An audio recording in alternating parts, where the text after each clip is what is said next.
오늘 새벽에도 주님께서 저희들에게 기도에 응답해 주실 줄 믿습니다. 함께 우리 사도신경으로 신앙 고백하겠습니다.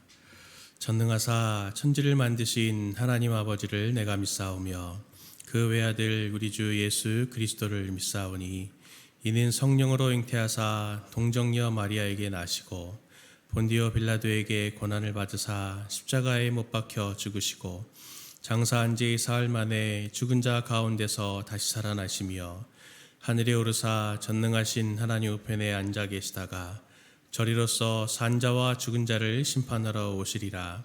성령을 믿사오며 거룩한 공예와 성도가 서로 교통하는 것과 죄를 사하여 주시는 것과 몸이 다시 사는 것과 영원히 사는 것을 믿사옵나이다. 아멘. 찬송 445장 찬송하겠습니다.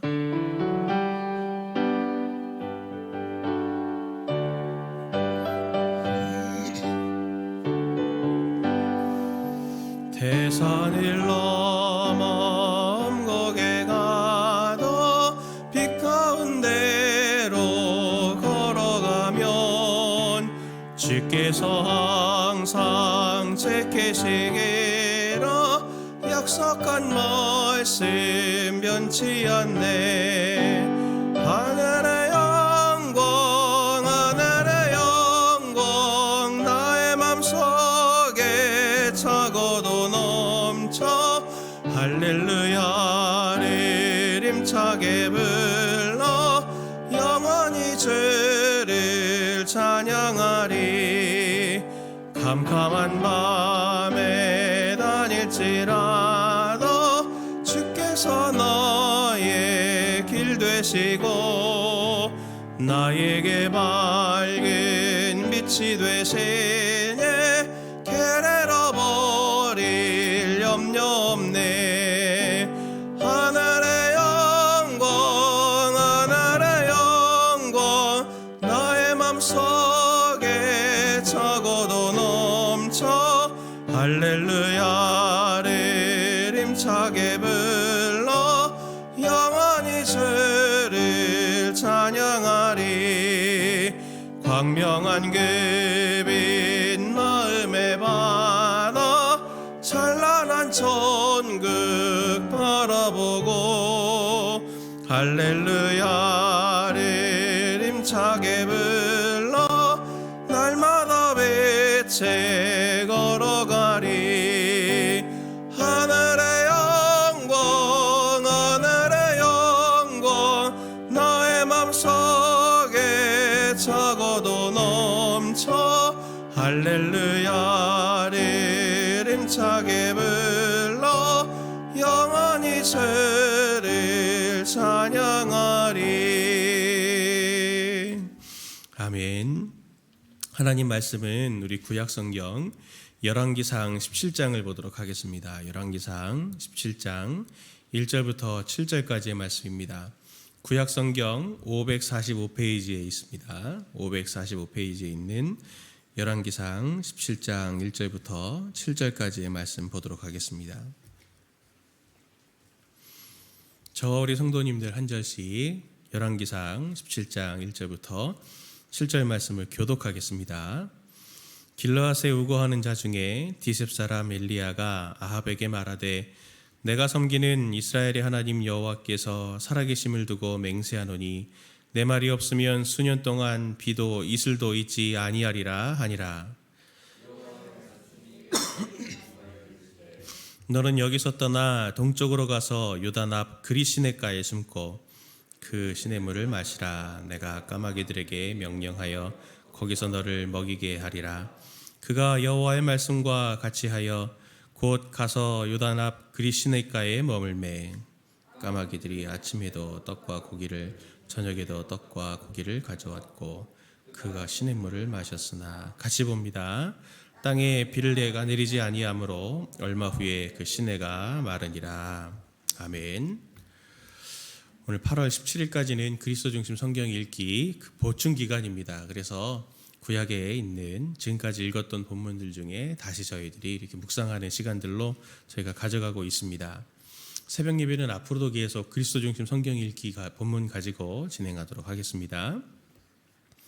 오늘 본문은 유명한 엘리야가 등장하는 장면입니다. 엘리야는 모세와 더불어서 구약 시대를 대표하는 인물로 선지자들의 상징으로 그렇게 인정되는 사람으로 알려져 있습니다. 우리가 생각하는 선지자의 그림을 만든 사람이 엘리야 그리고 엘리사 이 두 사람인데요. 말씀과 기적을 연상하게 하는 사람이 또 이 두 사람이죠. 엘리야의 시대를 보면은 바알 신앙으로 대표가 되는 다신론 사회를 이렇게 가졌습니다. 그 문화 배경을 가지고 그것에 선봉을 선 사람이 또 이스라엘에는 아합과 그의 아내 이세벨이었죠. 당시에 이스라엘 주변에는 다 그렇게 같은 문화를 가지고 있었습니다. 이 다신론 문화를 가지고 있었는데 왜 그러냐면 우리는 지금 이렇게 신앙과 삶이라고 하는 게 이렇게 현대 사회 속에서는 이렇게 좀 하나의 문화처럼 이렇게 딱딱 구분이 되지만 당시에는 종교와 정치 그리고 이 모든 것들이 문화가 다 하나로 이렇게 뭉쳐져 있는 그러한 사회였거든요. 그렇기 때문에 이 바알 신앙은 왜 바알 신앙을 섬겼냐면 오늘도 이렇게 비가 지금 오고 있지만 농경 사회에서 제일 중요한 게 비였기 때문에 그리고 땅과 비, 해 이런 농사에 관련된 자기 생명과 직결이 되는 삶과 직결이 되는 이러한 신들을 겸해서 같이 섬기는 그런 다신론 사회였습니다. 특별히 바알이 비를 내리는 신으로 이렇게 알려져 있었기 때문에 그리고 아스타롯은 땅을 주관하는 신으로 알려져 있었기 때문에 사람들이 그렇게 이 바알과 아스타롯을 많이 섬겼던 거죠. 이스라엘에는 두 번의 이 비가 지속적으로 내려야 농사를 잘 지을 수가 있었습니다. 일명 이른 비라고 말하는 농부의 비라고 하는 것이 10월 하순에서 1월 초에 이렇게 이른 비가 내리고 늦은 비라 하는 4월부터 5월 초까지 이 두 비가 내려야 이 농사가 잘 진행이 돼서 소산을 얻을 수가 있었습니다. 그래서 이스라엘 주변 사람들이 이 바알이 이 비를 주관하는 것으로 여겼고 솔로몬 이후에 주변국들과 교류가 생기면서 더 이런 다신론 사회를 이 생활의 양식을 맞추다 보니까 이스라엘도 거기에 이제 영향을 받게 돼서 자꾸 하나님을 떠나는 일들이 생기게 된 겁니다. 오늘 엘리야가 출연하는 부분들을 저희가 지금 보고 있는데 이것을 통해서 우리가 두 가지 정도를 좀 묵상해 보려고 합니다. 첫 번째로는 엘리야가 전한 메시지를 우리가 좀 살펴보려고 하거든요. 1절 말씀을 보면 이렇게 말합니다. 내가 섬기는 이스라엘의 하나님 여호와께서 살아계심을 두고 맹세하노니 내 말이 없으면 수년 동안 비도 이슬도 있지 아니하리라. 이렇게 엘리야가 이렇게 말하고 있습니다. 엘리야가 이 말을 하고는 숨어버립니다. 그리고 그 말대로 돼서 3년 반 동안이나 이스라엘에는 비가 이슬도 내리지 않는 극심한 가뭄이 이스라엘에 찾아왔습니다. 이것이 무엇을 의미하냐면 두 가지 의미를 가집니다. 첫 번째는 뭐냐면 이 비가 오지 않으면 바알 숭배자들에게는 바알보다 하나님이 훨씬 더 크다라고 하는 것을 보여주는 것입니다.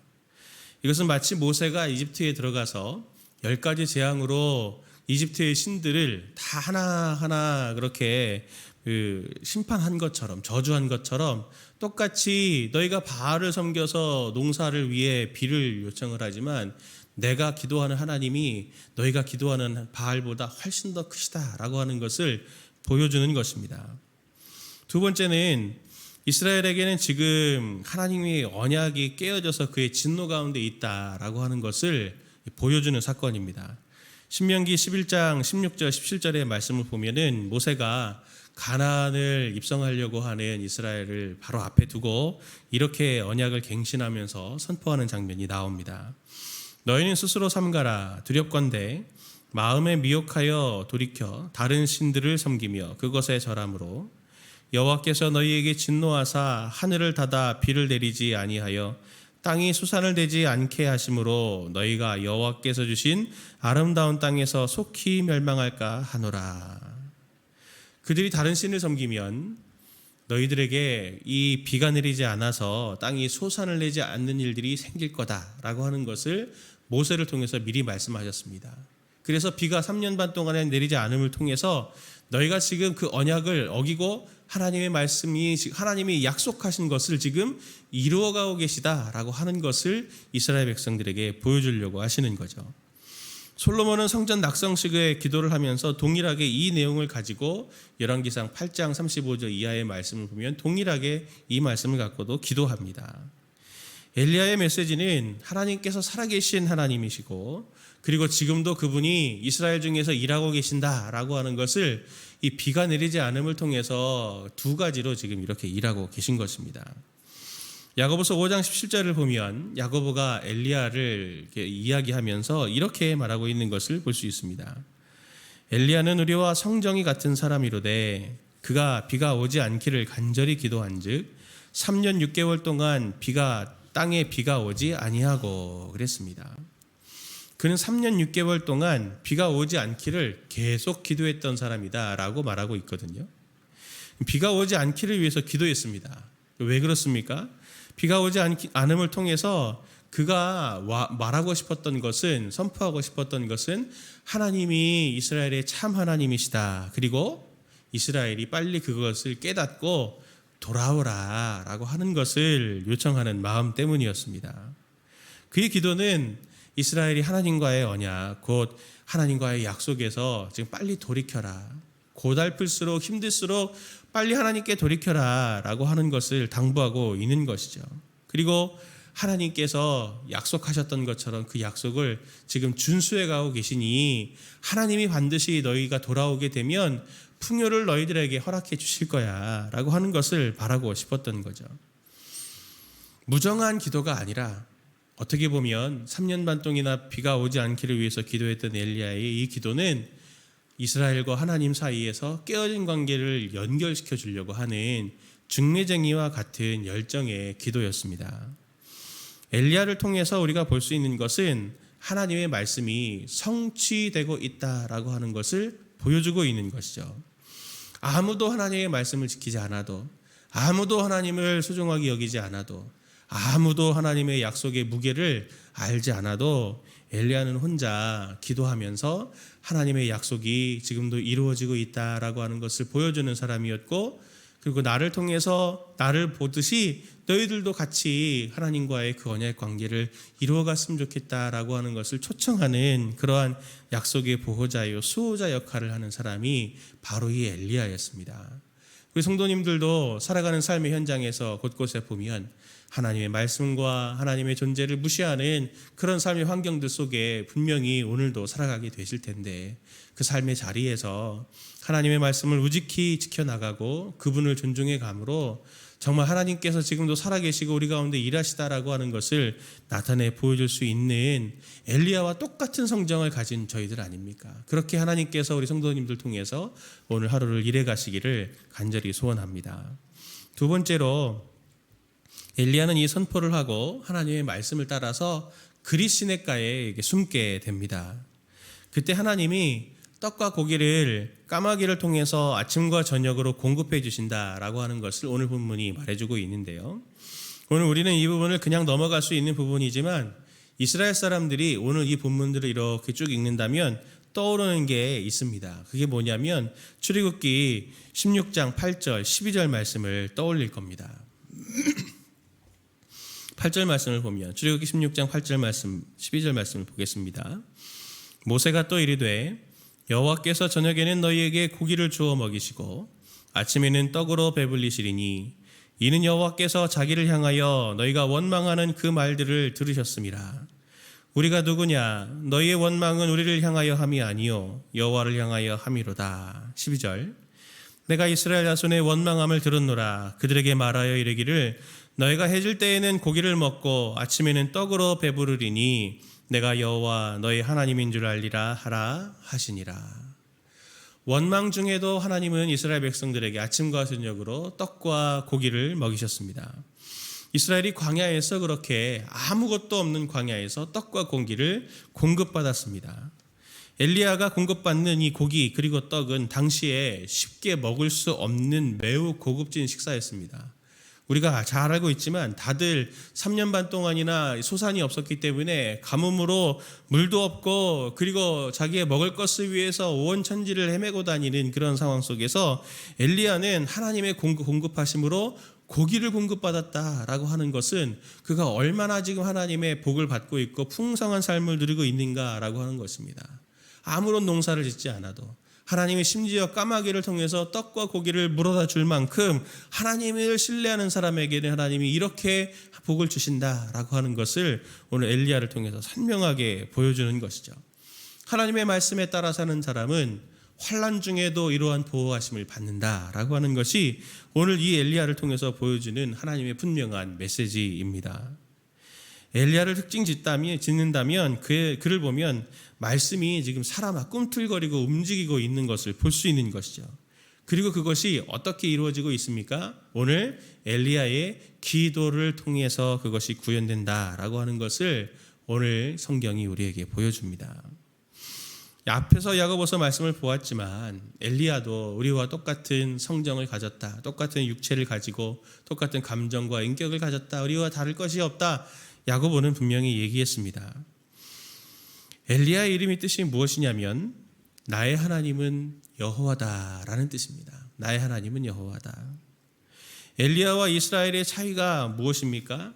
그들은 자신의 하나님을 주변을 바라보면서 저들이 사는 방식을 통해서 나도 구원을 받아야지, 나도 그런 풍요를 얻어야지라고 하면서 주변을 바라보는 방식을 가졌다면 엘리야는 여호와를 나의 하나님으로 삼는 그러한 삶의 모습을 가지고 있습니다. 그것이 바로 중요한 차이이죠. 일상이라고 하는 것을 우상 삼아서 내 일상을 누가 지켜줄 거냐라고 살펴봐서 끝없이 주변을 자꾸 섭렵하는 그런 태도가 아니라 하나님을 하나님으로 섬기고 하나님이 나의 삶을 채워가시는, 그래서 나의 삶이 사명이 되는 방식이 굉장히 다른 엘리야와 이스라엘의 차이가 되는 것이죠. 삶이 우상이 되면, 일상이 우상이 되면 이스라엘처럼 될 수밖에 없습니다. 그러나 하나님을 하나님의 자리에 잘 놓게 되면 모든 삶은 질서가 잡히게 되고 하나님의 보호하심과 그들이 그토록 원하는 일상이 기본적으로 채워지고 하나님의 영광을 위해서 살아가는 삶이 되는 것입니다. 그것이 예수님께서 우리에게 가지고 오신 새 백성의 언약의 삶이고 바로 팔복의 맨 마지막에 나오는 너희는 무엇을 먹을까 무엇을 입을까 그것을 염려하지 마라 라고 하시는 그 말씀을 그대로 누리는 삶이 되는 것입니다. 사랑하는 성도님들, 오늘 하루를 살아갈 때 우리가 미묘한 차이지만 우리 일상이 우상이 되지는 않는지를 한 번 더 점검해 보고, 우리가 하나님을 이용하는 것은 아닌지를 한 번 더 점검해 보고, 하나님을 하나님의 자리에 잘 올려놓아 하나님께서 우리에게 채우시는 그 일상이라고 하는 것을 누리는 삶이 될 수 있기를 예수님의 이름으로 축원을 드립니다. 함께 우리 기도하도록 하겠습니다. 이 말씀 가지고 우리가 함께 기도할 때 하나님께서 나에게 주신 삶, 일상이 우상이 되지 않게 하옵소서. 주님의 말씀이 능력이 되어서 내 삶을 다스리고 그것이 내 주변에 영향력이 되게 하옵소서. 이렇게 기도했으면 좋겠습니다. 특별히 우리의 삶 속에 고난과 어려움이 있다면 그것 가운데 하나님께 우리가 이 시간 가지고 나아가서 하나님, 내 고난의 삶 속에 일상 속에 하나님이 주인이 되어 주옵소서. 그렇게 함께 기도했으면 좋겠고요. 두 번째로 나의 간구와 기도를 주님께서 응답하여 주시고 그 응답으로 내 주변에 하나님의 영광, 하나님의 살아계심이 드러나게 하옵소서. 함께 이러한 기도의 제목들 가지고 기도하시겠습니다. 기도합니다. 하나님 아버지, 저의 약함을 하나님 돌아보아 주옵소서. 하나님, 우리가 우리의 일상을 하나님 사명으로 살겠다고 고백하면서도 어느새 하나님 먹을 것, 입을 것, 쓸 것을 위하여 염려하고 하나님 저희들이 정말 넘어지는 삶을 살아갈 때가 많이 있습니다. 하나님 은혜 베풀어 주셔서 오늘 하루 살아갈 때 하나님 우리 일상을 우상으로 삼지 않게 해주시고 하나님의 돌보심과 하나님의 인도하심으로 하나님 저희들이 살아가는 하루가 되게 하여 주옵소서. 우리의 간구와 기도를 주님 응답하여 주셔서 그 응답으로 내 삶의 주변에 하나님의 살아계심을 보여줄 수 있는